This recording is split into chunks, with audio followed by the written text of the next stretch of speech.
sometimes you just come in empty-handed. And so you can come down here and here's your shampoos, your deodorants, soap, toothbrushes, toothpaste. People in Minot have thought of our community as being clean and wholesome and self-sufficient, and those are all wonderful, and I think we have been. But I think what has not been evident is that we do have a homeless population, and it didn't just appear with the oil boom. That just exacerbated it. Coming in here, this is our community room, and this is where a lot of activities go on. Our holiday functions are in here.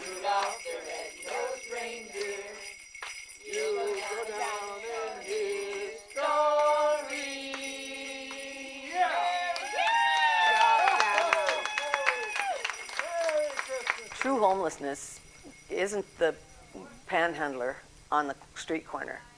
True homelessness is the one who's hiding out in their car.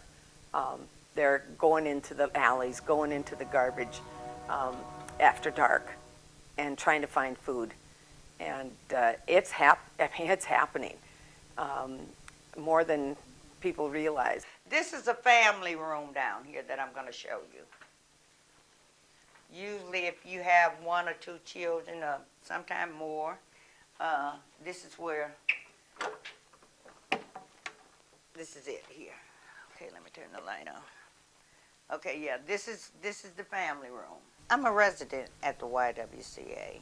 I've been a resident ever since I came here September the 12th, 2014, and I moved into my apartment October the 1st of 2014.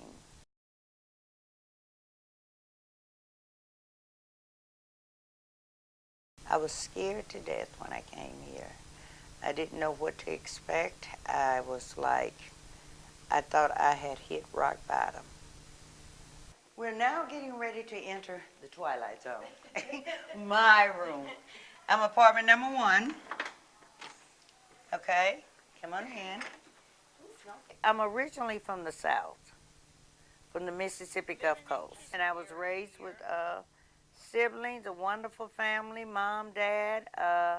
Went to a Catholic school all my life, from kindergarten to 12th grade, and was rather privileged. I'm a type 1 diabetic, and I need to exercise, so Gina then made sure that I got a chance to exercise and get a bike. After Katrina, my sons decided that maybe I should leave the Gulf Coast. I chose to come here to help my daughter-in-law with my grandbaby and her son. And things didn't work out like we expected. And so that's how I wound up coming here. A lot of times women don't always reach out for the help they need. They think, they don't have any hope. They have to stay in a situation that's not good, or they're put in a situation that's not good. And that shelter provides them with the hope and helps them to be in a position where they can empower themselves to do better. I've been here since, I believe it was like the 22nd of January. My daughter left and I came in. It was a blessing to know that I could get in.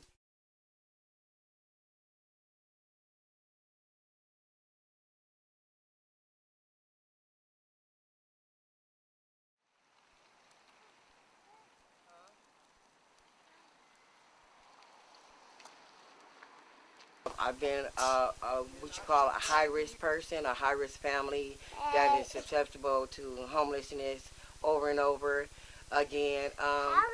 Not having a job, no money, being out on the streets. I have slept in some of the incredible places. I've slept in the park, being on drugs. Being on drugs was a big part of my life. At the time, I needed drugs to take the hurt away, to make me forget what I'm going through, if you can understand that. So, while I'm high, I'm not homeless. But when I'm sober, reality kicks in. First set of house keys ever. First set of house keys ever? Yes. go and walk in there and look around. I've been clean now for about like 15, maybe 16, 17 years. Oh, wow. I used to use crack cocaine, smoked it, I did tricks, you know, I prostituted, whored on the streets. I've practically sold my soul, my body, you know. The only thing I didn't do was sell my kids, you know. I love them, but, you know, wow, trying to do for them and do for my addiction was hard. I want to be a normal person. That's what I've been striving to do all these years. I want to be normal. I want to be normal like everybody else. They go to work, they come home, they interact with their children, they have dinner, they watch a little TV, and they go to bed. It almost makes me want to cry because I've longed for that. In my heart, I really long for something like that, you know. And I get a chance to do it, and, you know, I just need to find my niche in the world, need to find that job, somebody that's willing to take a chance on me. What makes a community vital is having a response to various needs in the community. And one of the needs that the YWCA serves is helping women who could be better than what they currently are, could be in a better circumstance than what they are. And it takes so very little for those of us who have something to help those who are finding their way. All right, what am I supposed to say? You want to say your name? Oh, You don't have to give your full name. my name's Elizabeth Bowen. Okay. And Elizabeth, what brought you to the shelter? I don't have anywhere else to stay. I'm kind of, just looking for work right now, and I'm going to college in Botno in the fall, so I just kind of need a place to hold up right now. Yeah. Until then. How long have you been here? Since last Wednesday. People like to think that we maybe don't have a problem, but we do. You just don't always see it because someone that's homeless might be couch surfing with friends, or, you know, they might be staying with a relative, they might be staying in their car, they maybe have temporary quarters, but they're still homeless. Okay. I've had some storage since then, but my mattress fit all the way to the back, and across the top there, in the very back, I had my computer, a board that went across. My computer sat on it. I had just spent a year in a pickup, so I knew it couldn't be any worse than what it was. I still have the mattress. I keep thinking if I throw it away, you know, I'm throwing away a part of my independence.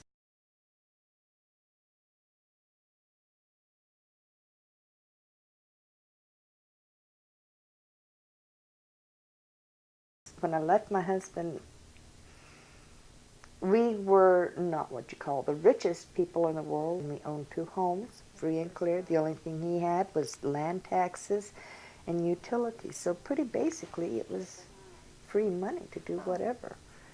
And to leave a situation like that to become homeless, yeah. This is pretty basically where I eat. And the thing is when you're out there, even on the streets, I was in the back of the pickup, but I had people telling me, and taking away my blankets, telling me that they wouldn't keep me warm. They just know they wouldn't. You know, it's their opinion, but you have to live their opinion. And it doesn't work. But when I got here, it was, what's your opinion? What do you want? You know, and you actually have to stop and think, just what do you really want? Because somewhere on the streets, you've lost that. This is the kitchen. This is the kitchen for the women here in the shelter. And we, as you can see, we have young kids that are here too. And all the ladies are assigned pantry space. Their names are on there. You have to supply your own food. When I first came on board, we were meeting in a rented building up on North Hill, and had a building downtown that was not being used for anything. And we were putting our homeless women and children in motel rooms and paying motel rooms. So every month there was this huge motel bill, and that we were barely keeping ourselves afloat then. And it became a mantra of mine is that, the YW is not going down on my shift. This is the list where you do your chores.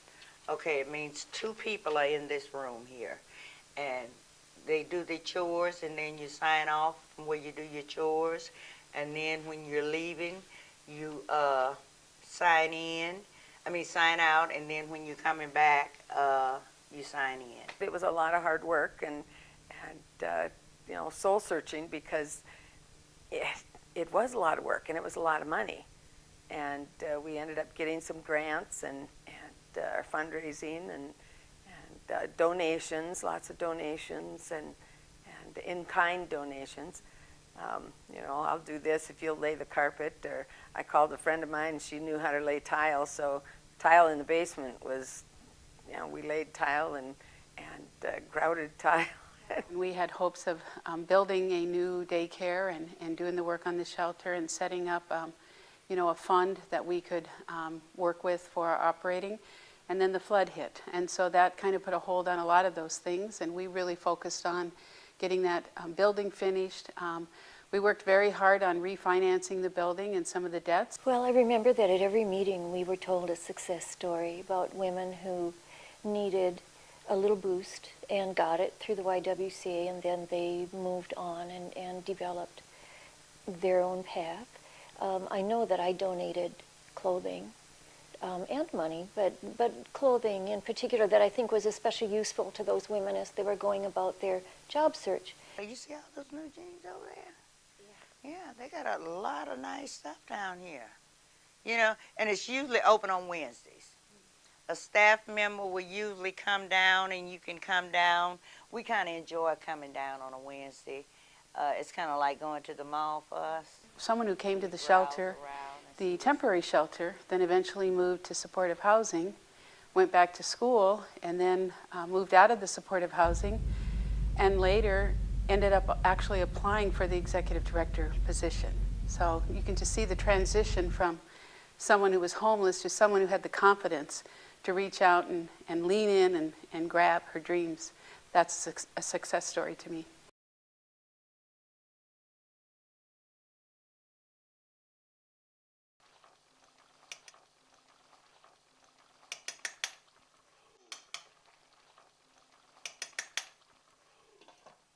It's been a blessing to have my own place again, me and Cootie. I haven't had this in a long time, so I treasure my apartment. It's my little hair bag. Every girl, whether you're homeless or not, you always need your hair bag. I've accumulated some things, and I'm in the midst of building a home. I hated the day I ever took my first bus, and you could tell me about how I could make money and all of this, and I did. At given times, I lost my freedom, I lost my kids. Shalana, Carmen, and Keisha have been in foster care.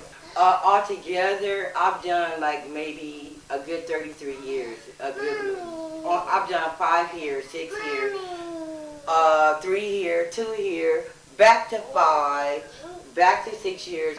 I haven't even had stuff like this in some years, just to actually have my cabinets and my, look at that. You're just happy to have a freezer full of food. Yeah, I had a lot of friends, selling drugs, doing what I used to do, ganking people, men and everything. I don't want to do that. I like where I am in life now, and I like myself. I'm not trying to go back to prison. If I ever go back to prison, I'm going back for the rest of my life. This is a picture of Kayla when she was little that I had sketched. While you were in prison? Mm-hmm. I don't want to see myself there. I just don't. I don't want to see none of my girls there. That's why I had to break this cycle of being out like that, drug abuse and everything. It's just, I don't want no part of it. And I don't care if my brokest days, I'm happy. I mean, I don't have no money in my wallet right now, but I'm happy. I think we need to have compassion for those individuals and maybe share stories about women who have been in the situation just like they have and what they've been able to do and how we can help them, make them feel more comfortable, bring them in. And part of that is when they get to the shelter, you know, having that caseworker there to work with them and give them the resources they need. And I think once they see that, they have hope and they know it is a temporary thing and this is just going to help me until I get on my feet.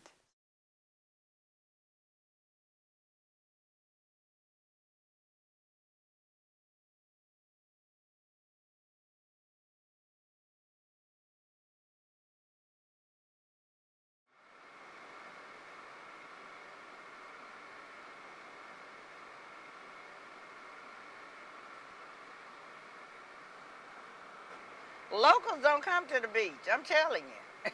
Locals do not come to the beach. You know, like in Florida, the locals come to the beach.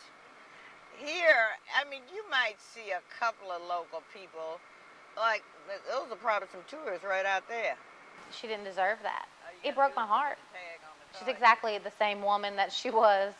She is definitely not any different. She's still outspoken and her crazy self. And here at home, you know, this is home. You know, this is, I think she's, not that she wasn't comfortable up there, but I think she, you know, she can kind of relax a little more and there's not a lot of stress and turmoil with her son and, you know, her daughter-in-law and all the things that were going on. She was always stressed out and didn't know what was going to happen. And so here, she doesn't have that. Come on, Bailey, you better come on. You know how I am about holding you. She's my mom. I would consider her my mom. She's raised me. She was there when both my kids were born. She cut my son's umbilical cord. I wouldn't be the person that I am today or the mom that I am if it wouldn't have been for her. Look at the camera. People tell me they can hear it in my voice that I'm much happier. We have so much fun. We can just sit here and talk for hours about whatever. Yeah, she knows me better than anybody. I'm just excited to see, you know, what's going to happen. A wrench can be thrown in your life any minute, and you don't know which way you're going to go, up, down, but I steady went up. I refuse to go down because I've never let nothing defeat me. I've always been a survivor. And I survived, and I'm still surviving. We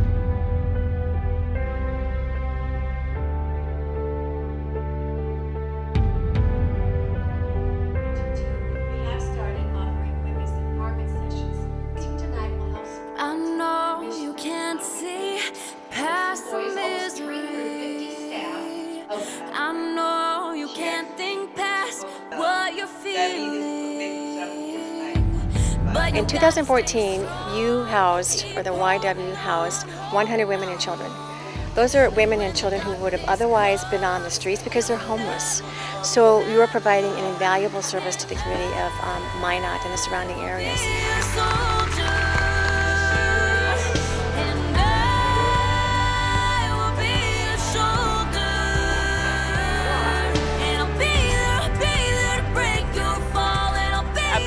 Heavy heart. I'm really gonna miss these guys because I've had so much fun, so much laughter. Just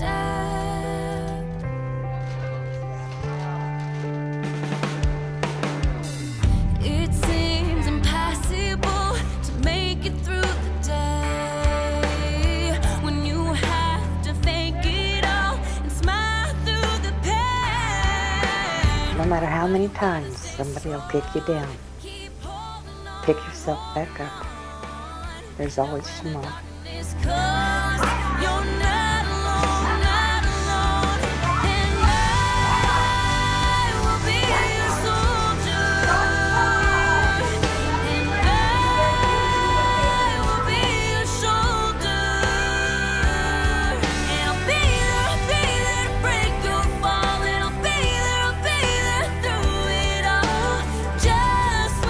All right, Bailey, that's enough. That's enough.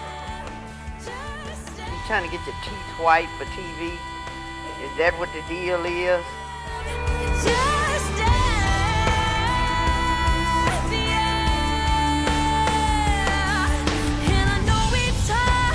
I'm praying for you. I'm stretching out my hand to you. And your mom sees you. And you know what? And she don't even know it. I still have you. Some of the happiest times is working with those women to help other women. I can't think of a better thing to do. I think that the YWCA serves a unique purpose that no one else serves. And for women who need a place to be while they're in transition, or if they've had some kind of an emergency, the YWCA is there and can respond on a moment's notice to their needs.